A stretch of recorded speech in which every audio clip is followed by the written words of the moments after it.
Welcome back to the Breaker Bros, and tonight we're going to talk about the big matchup with UC and Notre Dame today. I'm pretty sure this matchup has a lot of implications, but I don't know too much about it. But I guess I'll go ahead and let you start it out, Eric. This is quite literally kind of the game of the century for Cincinnati. Um, as we mentioned last time we talked about Cincinnati Bearcats, this is um, potentially their most talented, best team ever, um, and they're ranked number 7 currently. Notre Dame is also in the top 10, so it's a top 10 matchup. They travel on the road, go up to South Bend, so they get to play Notre Dame. The the fancy stadium, touchdown Jesus, all the whole 9 yards. So it's really um, kind of a once in a lifetime kind of convergence of all different things happening for Cincinnati. It started with Luke Fickell staying at Cincinnati maybe a year longer, 2 years longer than people expected. And because of that, the momentum upwards has continued. We got Cincinnati. I keep saying we. Cincinnati has a lot of good players. I mean, pictured there was a nice article written by Pete Thamel. You see here, it's a 41-minute long read. We'll put a link to it in the description. Anybody who's a Cincinnati fan should check it out. It's a really cool article. But basically, Cincinnati has a good deal of talent that's kind of collected. You have the starting quarterback, Desmond Ridder, who came back. He probably would have been drafted last year. He could have gone to the NFL. You have Ahmad Gardner, also pictured there. He's likely going to be towards the top of the first round. So you have a lot of talent for Cincinnati for sure throughout the lineup. So really, it's kind of a you know literally they have not played for over 100 years. So I was kind of looking at here is the matchup, historical matchup versus Notre Dame for Cincinnati. So they have never beaten Notre Dame, but they've only played one time, and it was back in 1900. They got beat pretty soundly, 58-0. Did they actually Um, have the forward pass by then, or was that afterwards? I don't know. I don't know. I mean, the funny thing about this is it looks like Cincinnati fared worse than a high school team. Looks like some Goshen high school team kept it within 55, and Cincinnati. Well, here it says 57-0.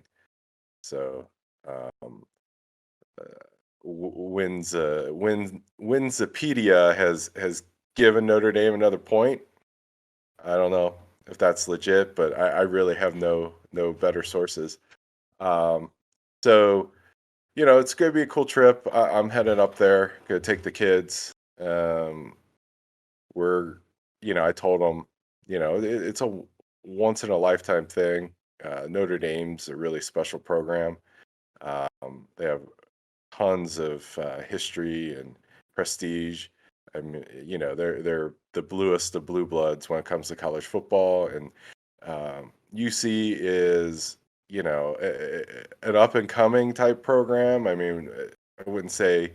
I mean, it's not even really fair to compare the two. I mean, it is interesting because the head coach of Notre Dame was the head coach at Cincinnati, Brian Kelly. So back when Cincinnati made a major run, back when they had the BCS, Brian Kelly left and went to Notre Dame, and then Notre Dame's current defensive coordinator, Marcus Freeman, was Cincinnati's defensive coordinator last year, and he left. And I think in this article we're looking at here, uh, there's a reference to he tripled his salary. So that's kind of like the scale of the difference between Cincinnati's program and Notre Dame's program. But there is momentum.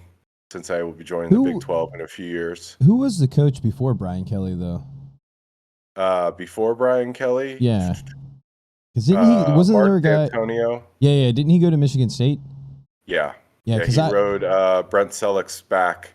and then So Cincinnati beat Rutgers because that was back when Rutgers was like in the top 10, and like Brent Selleck uh, caught a pass up the sideline and just ran right into the end zone. And I joke with all my friends that D'Antonio just hopped on his back and rode it all the way up to Michigan State and because I then think he accepted the job like immediately after that touchdown was yeah, scored. yeah, it was quick. And who was before that though? Do you remember? Before D'Antonio? D'Antonio, Yeah. I don't know if it was Rick Minter or not, but Rick Minter was kind of like the coach I remember before Okay. D'Antonio. Yeah, because I always Um, seen UC as like the stepping stone. Like anytime we get like in a good situation with a coach, they always go to a better place. So I yeah, don't know if we're in a well, I mean, it's situation where true.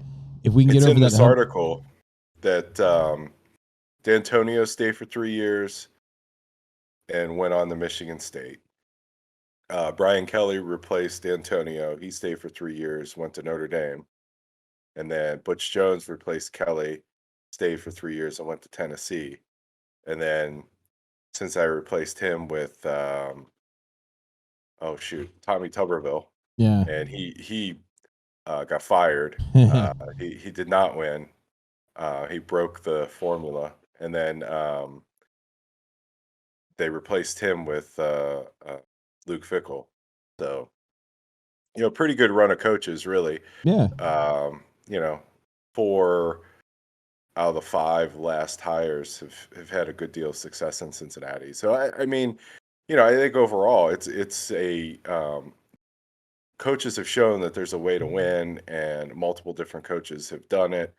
So I mean, it's certainly an up and coming program. It's not like a one coach kind of deal, but I think you have to be a pretty talented coach to do well in Cincinnati. Well, Cincinnati's a very great a very great football town. So I feel like if you're a winner, they're going to support you, especially in football, whether it's high school, college, or even pros.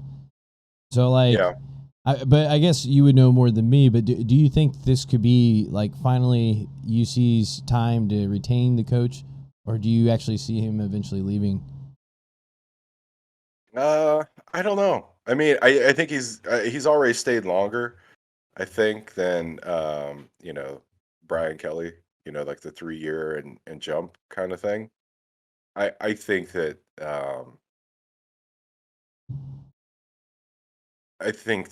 if certain jobs open up, I think it'd be difficult for Cincinnati to retain any coach. You know, I think they're even if they continue on this ascension, I don't think that they're going to be, for comparison sakes, like a Notre Dame or like Ohio State, or like like those elite programs. I mean, it takes decades to get to that level of success, and like the types of schools that have 100,000 plus stadiums, and um, they'll always kind of have a pool. Um, but I think if Luke Fickle leaves, he would only leave for certain jobs. Not that I know what they are, but I bet you he's got it in his mind of, it has to be a good situation, it has to be someplace that he already wants to go to, as opposed to um,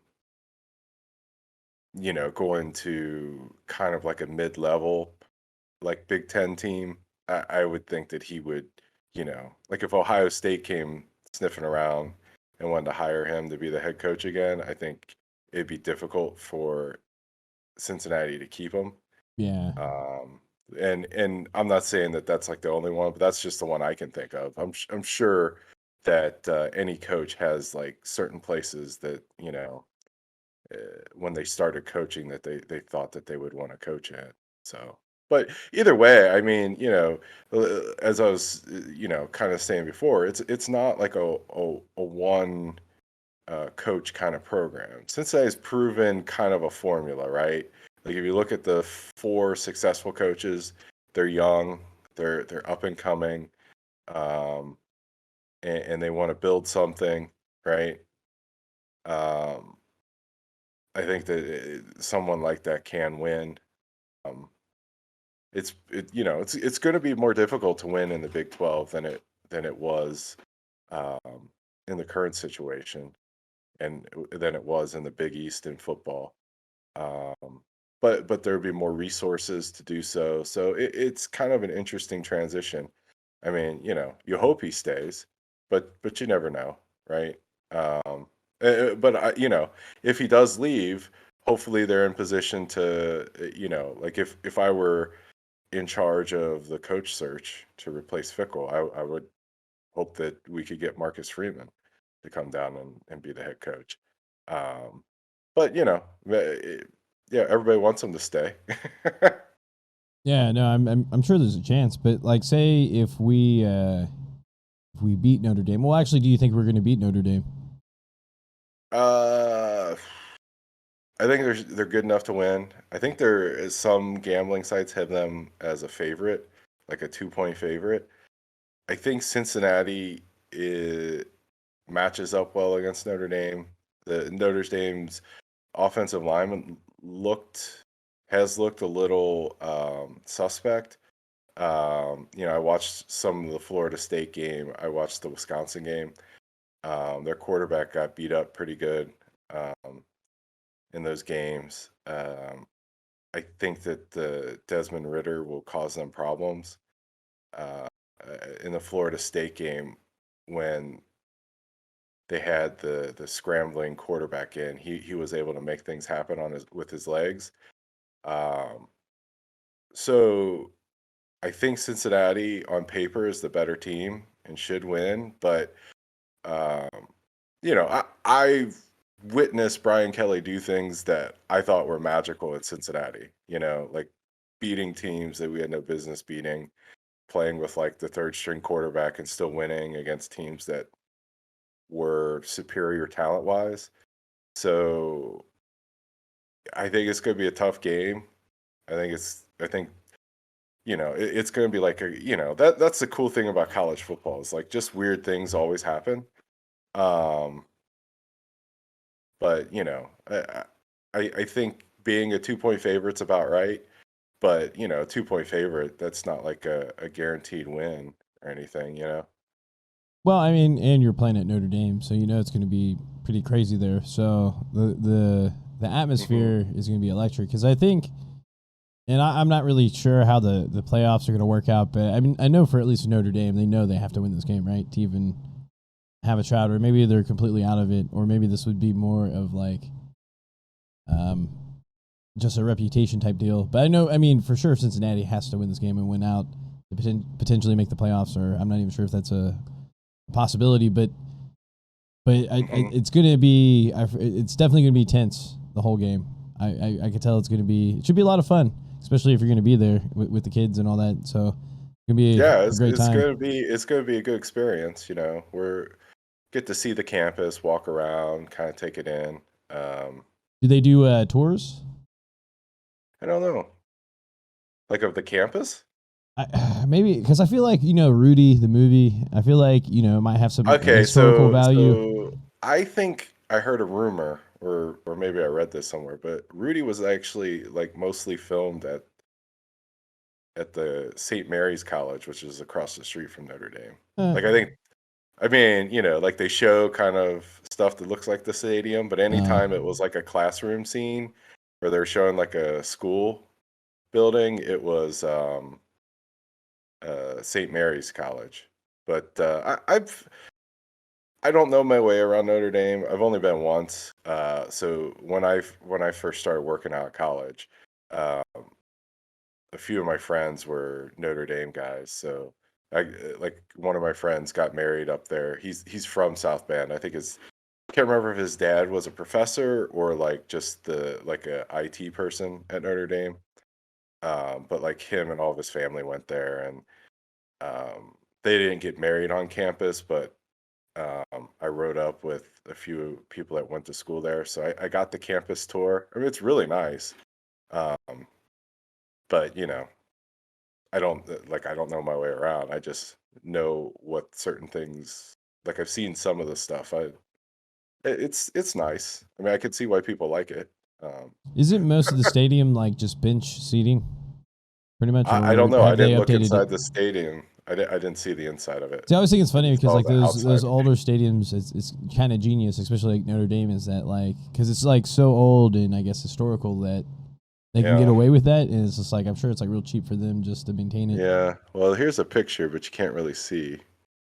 I feel like I don't know. maybe I just remembered it from the movie, but it seemed like it was just like bench seating. So I was like, man, they could probably fit so many people in that stadium. Uh, yeah, I mean, Nippert's like that too. Yeah, I mean, it does look kind of like bench seating. I could be wrong though. Maybe it could be actual seats now, Well, I don't know. but either way, it's gonna I be will be able to crowded tell and you. it's gonna be loud, but a lot of Yeah. fun. Hey, you pay for the whole seat, but you're only going to need the edge. Yeah, see, that looks like bench to me. Yeah, it looks like bench seating. It's not surprising. Like what you would see at a Uh, really nice high school, right? Where like, it's got the bench with the back seat on it, not just the yeah, bench. a lot of college stadiums are like that, where it's benches. I Yeah, mean, Indiana was like that. Here you go, it's benches, yeah, and then yeah. you either rent or buy like the seat back things, right? I think Wow. that's just a college football thing. Yeah. In Maybe Indiana, maybe you it could is. get like you could rent these seat pads with a back for like I can't remember. It was like $5 or $10 for the game. I guess they Well, just give it to you and you set it up and then you leave it there. I guess I'm getting Uh, used to all these newer NFL stadiums that are getting like really crazy. So I'm assuming maybe college will follow suit eventually, but probably not. Probably not. Why? I Why mean, you would it? don't have to. You really don't. No, I mean, and it's part of the atmosphere, I guess. I don't know. Yeah, I never because it really gives thought about it. it still gives it like that high school kind of feel to it, because like I remember playing back in high school or like even like before you get to high school or college or whatever, and like you're a kid and you're out there, just it has that feel to it. I imagine that the facilities are going to be, yeah, a bit. I mean, it's going to be cramped. It's going to be, I mean, like you said, probably a really electric atmosphere. It's just going to be a cool thing to be a part of, right?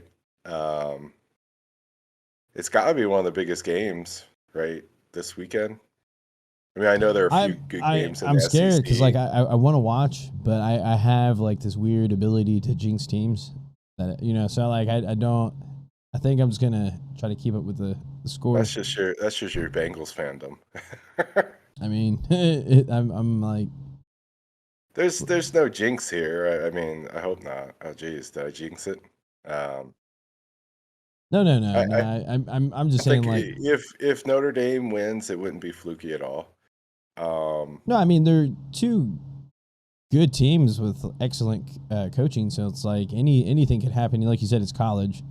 To Yeah, me, what's going to make I guess the X factor, right? It's going to be the crowd, right? There's going to be times where I'm sure it's going to be something they've never experienced.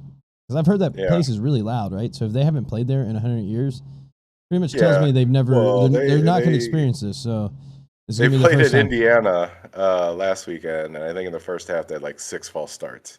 And Yeah, I don't even. I mean, it was like the first quarter. yeah. They had 6 false starts. It was insane. Well, Like maybe because of that the crowd might noise. help him out a little bit. But Just be on edge to be yeah, more but the like thing you have to focused. But remember though is last year was like the COVID year, right?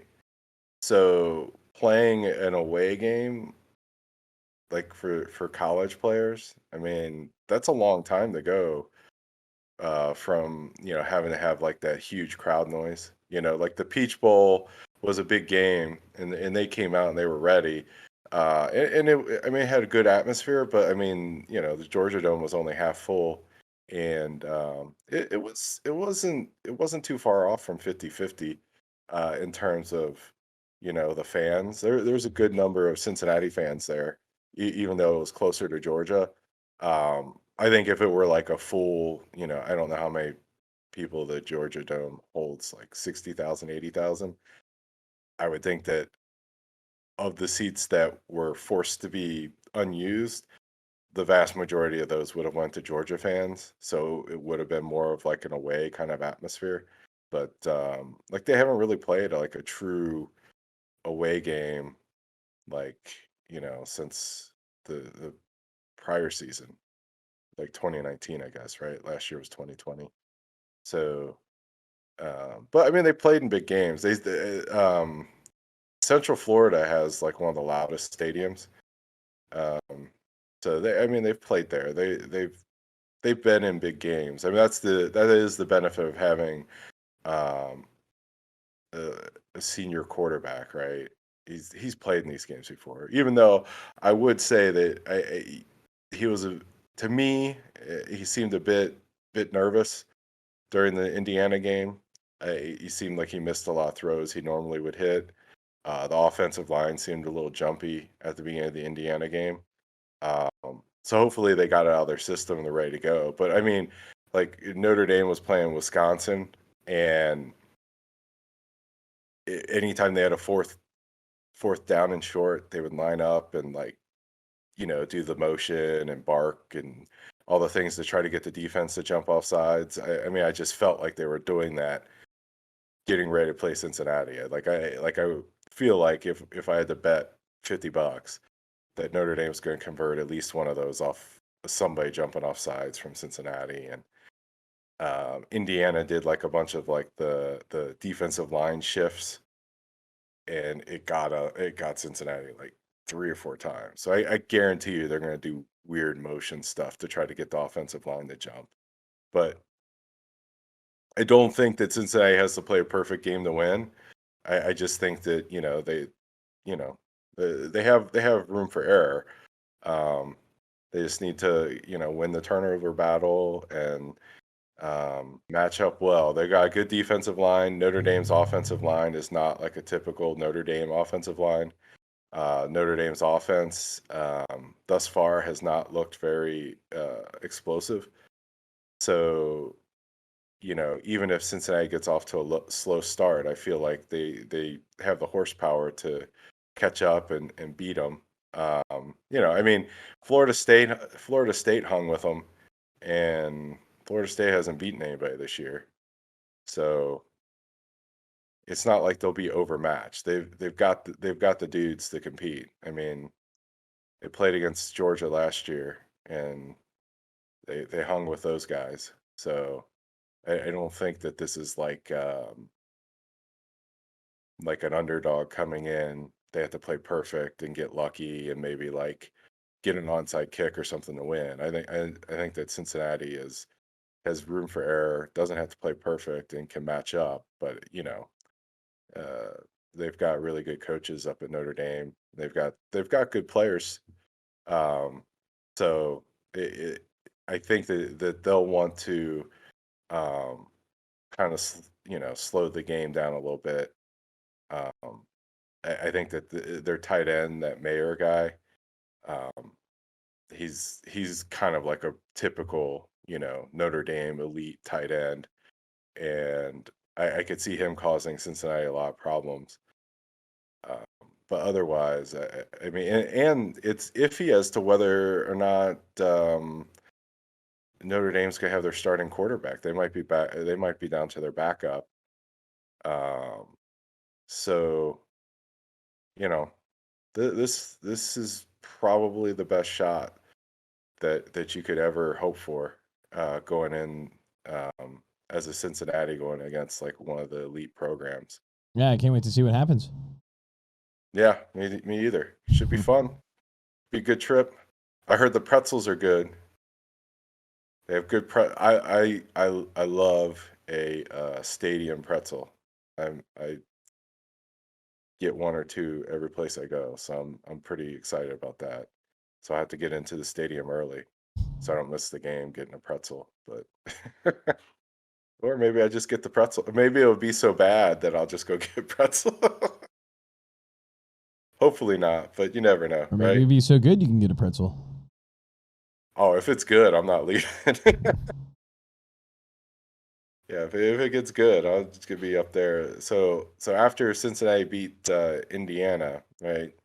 We did like the Cincinnati down the drive cheer, like in a mostly empty stadium, just Cincinnati fans.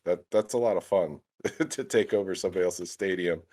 Um, but fingers crossed, man. Either way, it's gonna be a cool trip for the fam. We'll check out, see some stuff.